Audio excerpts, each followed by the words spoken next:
PJM, le plus grand opérateur de réseau électrique des États-Unis, admet le 17 décembre 2025 un déficit historique de 6,6 gigawatts, l'équivalent de plusieurs centrales absentes à l'appel, et la cause n'est ni la puce, ni le modèle, c'est une prise de courant. Épisode : Le vrai goulot de l'IA, c'est l'électricité. Chapitre 1 : 6,6 gigawatts de trop. On croyait que l'intelligence artificielle butait sur les puces ou sur l'argent. Elle bute sur une prise de courant. Ce 17 décembre-là, donc, PJM publie les résultats de sa dernière vente aux enchères de capacité, et pour la première fois de ses 40 ans d'existence, l'opérateur du plus grand réseau électrique américain n'arrive pas à réunir assez de courant pour tenir sa propre marge de sécurité.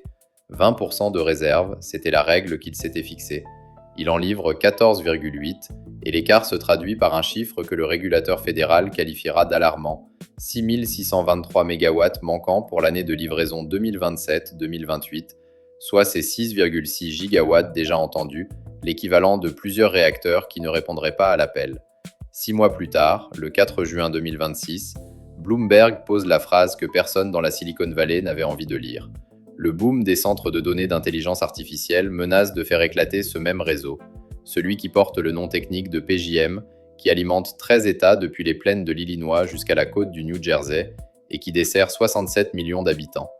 Des responsables fédéraux évoquent désormais, sérieusement, l'idée de le démanteler, non pas pour une faute de gestion, mais parce qu'il n'arrive plus à absorber la demande des serveurs d'IA. PJM lui-même finit par l'écrire noir sur blanc, le 6 mai 2026, dans un livre blanc intitulé « Powering Reliability Through Market Design ». Son président, David Mills, y lâche une phrase rare sous la plume d'un opérateur de réseau. « La situation actuelle n'est plus tenable », écrit-il, « la région a des années, pas des décennies, pour faire ses choix de façon délibérée ». Pendant 3 ans, le débat a cherché le verrou de l'intelligence artificielle au mauvais endroit, scrutant la puce que l'industrie s'arrache à prix d'or, puis la taille des modèles et leur appétit, avant de soupçonner l'argent de venir à manquer, alors qu'il coule à flot par centaines de milliards de dollars. Et pendant tout ce temps, le vrai mur se dressait ailleurs, dans la prise de courant, ou plus exactement dans tout ce qu'il y a derrière elle, un objet dont on ne parle jamais et qu'on retrouvera au chapitre 2. Les ordres de grandeur, eux, donnent le vertige. D'après le rapport de Bloom Energy publié en janvier 2026, la demande des centres de données américains doit grimper de 80 à 150 gigawatts d'ici 2028. Soit 87,5% de plus en 3 ans, comme si l'on branchait l'Espagne entière sur le réseau. Le cabinet Gartner, de son côté, maintient depuis fin 2024 une prévision que les faits n'ont pas démentie. D'ici 2027, la pénurie d'électricité freinera 40% des centres de données d'intelligence artificielle déjà en service, pas les projets de demain, ceux qui tournent aujourd'hui, en ce moment même. Et la facture arrive déjà. Au premier trimestre 2026, les prix de gros sur le réseau PJM ont grimpé de 76% par rapport à l'année précédente, jusqu'à 136,53 $ le mégawattheure selon Bloomberg, tandis que le président Trump et plusieurs gouverneurs réclament désormais à PJM une enchère exceptionnelle où les entreprises technologiques financeraient elles-mêmes de nouvelles centrales. La colère, elle, a déjà changé de bulletin de vote. En novembre 2025, la flambée des factures a pesé dans les victoires démocrates aux élections de gouverneurs du New Jersey et de Virginie. Alors la question n'est plus de savoir si l'on peut financer l'intelligence artificielle, l'argent abonde. La vraie question, c'est de savoir si le réseau encaissera le choc, et s'il ne tient pas pour tout le monde à la fois, pour qui tiendra-t-il en premier ? Chapitre 2 : Un bloc de cuivre et d'acier. Le verrou de l'IA n'est pas une puce de pointe. C'est une pièce qu'on fabrique presque comme en 1950. Cette pièce insignifiante en apparence s'appelle le transformateur de puissance, un bloc de cuivre et d'acier qui élève ou abaisse la tension pour qu'un centre de données puisse se brancher au réseau. Rien de spectaculaire, aucune intelligence à l'intérieur, et pourtant c'est lui qui commande la cadence de toute la révolution. Avant 2020, on en recevait un en 2 ans, 2 ans et demi. Aujourd'hui, plusieurs analyses du secteur, dont un rapport de la banque HSBC consacré au verrou physique de l'IA, chiffrent l'attente entre 3 et 5 ans pour un gros poste à haute tension. On commande maintenant, la livraison tombe vers 2030. Le prix lui-même a grimpé de 77% depuis 2019 et un gros transformateur coûte aujourd'hui, selon les fournisseurs du secteur, 4 à 6 fois plus qu'avant 2022. Ce délai grippe déjà le chantier américain. Selon le cabinet Sightline Climate, 16 gigawatts de projets sont annoncés pour 2026, répartis sur 140 sites, mais à peine 5 gigawatts, à peine un tiers du total, sont réellement en construction, et entre 30 et 50% de ce pipeline pourrait glisser d'un an ou disparaître. Il faut toutefois nuancer ce chiffre de moitié qui a beaucoup circulé. La lettre spécialisée Semi-Analysis a publié en avril 2026 une réponse cinglante, montrant que l'essentiel des projets abandonnés n'était encore que des dossiers vides, aucun terrain sécurisé, aucun raccordement signé, et pas la moindre commande de matériel passé. Ce qui recule vraiment, ce sont les grands projets déjà financés qui attendent leur transformateur, pas la moitié d'un marché fantôme. Mesurer le renversement. Pendant que les laboratoires se déchirent pour des processeurs gravés à l'échelle du nanomètre, ce qui décide du calendrier réel, c'est une technologie vieille d'un siècle, fabriquée lentement et à la commande dans une poignée d'usines sur la planète. Il y faut du cuivre, un acier magnétique très particulier et des ouvriers qu'on met des années à former. On ne sort pas une usine de transformateurs d'un claquement de doigts. Et quand l'Amérique veut accélérer, elle importe, parfois depuis la Chine, une dépendance géopolitique posée sur une dépendance industrielle. Alors, comme l'attente devient intenable, les géants de la tech ont trouvé la parade, contourné le réseau. Le métier a déjà un nom pour ça, apporter sa propre électricité.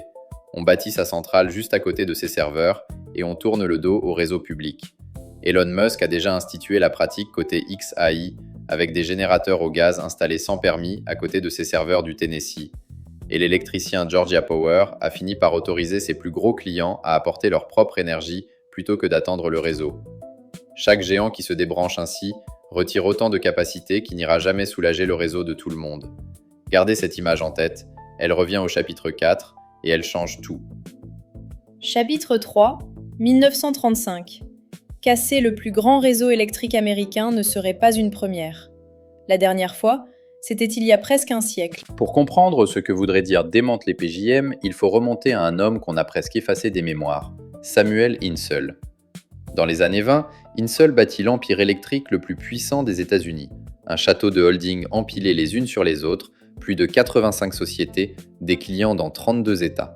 Le montage est aussi ingénieux que vertigineux. Chaque société de tête contrôle celle du dessous avec une mise minuscule et prélève au passage sa commission sur tout ce qui circule. Sur le papier, une cathédrale financière éblouissante. En réalité, un échafaudage où le moindre étage qui flanche entraîne tous les autres. Et c'est exactement ce qui arrive en 1932, au creux de la Grande Dépression. L'empire s'écroule d'un coup et 600 000 petits actionnaires perdent leurs économies. Des veuves et des commerçants qui avaient placé leur argent dans ce qu'on leur avait vendu comme aussi sûr que l'électricité elle-même. Insull fuit en Europe, sera extradé, jugé, puis acquitté. Mais l'homme est brisé, et l'Amérique a retenu la leçon. Le président Roosevelt en fait un symbole, le trust de l'électricité qu'il faut abattre comme on a abattu les barons du pétrole. Et Washington grave une règle qui tiendra 70 ans. En 1935, le Congrès vote le Public Utility Holding Company Act. L'État se donne le pouvoir de découper ses empires, chaque compagnie est ramenée à un seul territoire, à une mission claire, que l'on peut surveiller. On a cassé les géants de l'électricité parce qu'ils étaient devenus trop gros et trop opaques pour le bien commun. Puis le temps a passé. En 2005, jugeant la loi d'un autre âge, le Congrès l'abroge par l'Energy Policy Act, et les garde-fous hérités d'Insull sautent avec elle. Une vingtaine d'années plus tard, la roue tourne dans l'autre sens. Ce n'est plus un empire financier qui fait trembler le réseau, c'est l'appétit d'une poignée d'entreprises technologiques. Mais la question de fond n'a pas bougé d'un pouce. À partir de quel moment un acteur devient-il si lourd qu'il met en danger l'infrastructure dont tout le monde dépend ? La réponse de 1935 fut radicale, découpée au nom de l'intérêt général. Aujourd'hui, le régulateur américain hésite encore. Il a demandé à PJM d'inventer en urgence de nouvelles règles pour accueillir ces centres de données sans punir les autres. La même tension qu'il y a 91 ans, et toujours pas de réponse évidente. Chapitre 4. Qui paie la double peine ? Quand le courant se raréfie, les mieux dotés s'éclipsent discrètement. La facture, elle, reste pour tout le monde. Revenons au présent et à la question la plus concrète qui soit, qui paie ? Chaque vente aux enchères de capacité de PJM fait grimper la même facture, résumée en 4 chiffres. 2,2 milliards de dollars en 2023, 14,7 milliards lors de l'enchère de 2024, 16,1 milliards en juillet 2025, puis un nouveau record de 16,4 milliards en décembre de la même année pour la période de livraison 2027-2028. Cette dernière enchère restera dans les archives de PJM. C'est la première fois de son histoire qu'elle échoue à réunir sa marge de sécurité tout en atteignant le plafond de prix fixé par le régulateur fédéral. Derrière ces milliards, selon une analyse du Natural Resources Defense Council, une famille abonnée au réseau PJM pourrait voir sa facture mensuelle grimper d'environ 70 $ d'ici 2028 pour une demande qui n'est pas la sienne.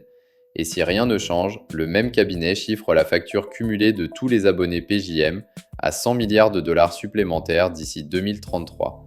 Imaginez la scène, une famille ouvre sa facture et la voit grimper sans avoir rien changé chez elle, pendant qu'à quelques kilomètres, un entrepôt sans fenêtre fait tourner des cartes graphiques jour et nuit, et c'est elle qui éponge la différence.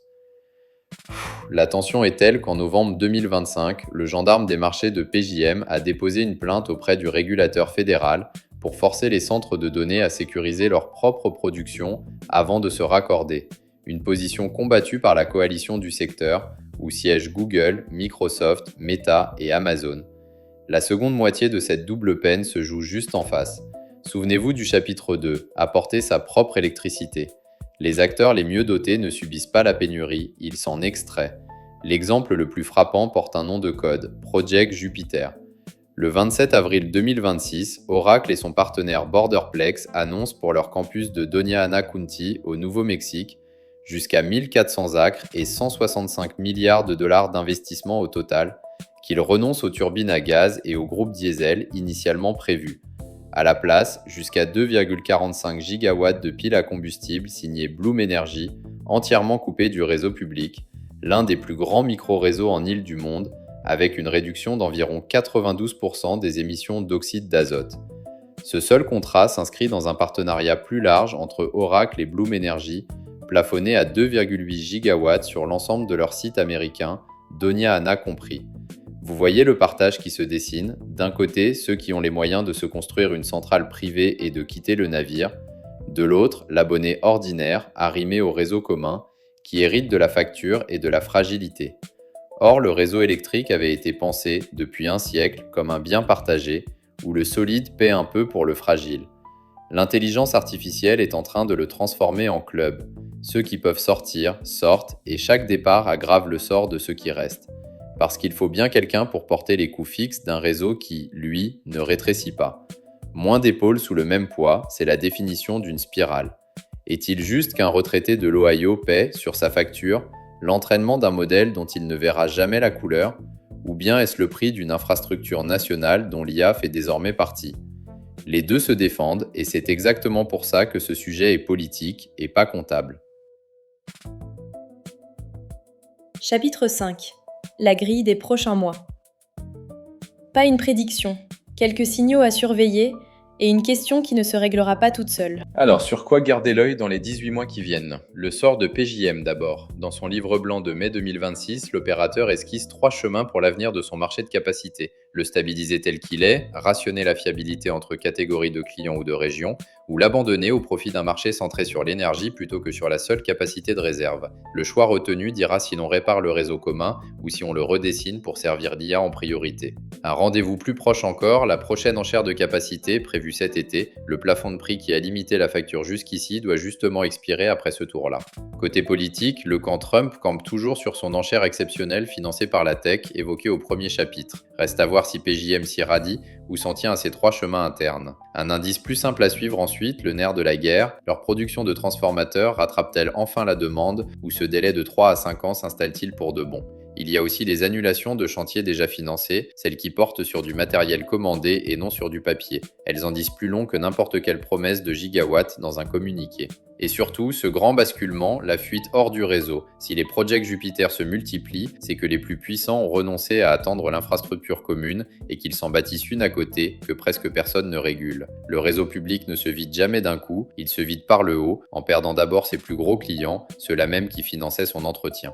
Mais au fond, aucun de ces signaux n'est la vraie question. Elle n'est pas technique, elle est politique. Quand une ressource devient rare, qui passe devant ? L'intelligence artificielle parce qu'elle promet croissance et puissance, ou l'hôpital et le foyer qui ont juste besoin de lumière et de chaleur. Et ne croyez pas que ce soit une affaire purement américaine. Partout où l'IA s'installe, en Europe comme ailleurs, le même bras de fer s'annonce entre la machine qui réclame du courant et la ville qui veut garder le sien. En 1935, on a tranché en cassant les empires au nom du bien commun. En 2026, personne n'a encore osé dire tout haut qui doit passer en premier. Pour qui décide, dans une entreprise ou une collectivité, la bonne question a d'ailleurs déjà changé. Ce n'est plus ai-je les serveurs, mais ai-je le courant, et dans combien d'années ? Le transformateur, ce bloc de cuivre et d'acier qu'on croyait insignifiant, vient de remettre cette question au centre du jeu. Et la réponse, cette fois, ne sortira pas d'un centre de données, elle sortira de ce qu'une société choisit de protéger d'abord, le jour où il n'y en a plus pour tout le monde. Vous écoutiez le vrai goulot de l'IA, c'est l'électricité. Merci d'avoir écouté jusqu'au bout. Si cet épisode vous a parlé, partagez-le. Et la prochaine fois qu'on vous vantera des puces, demandez plutôt où sont les transformateurs.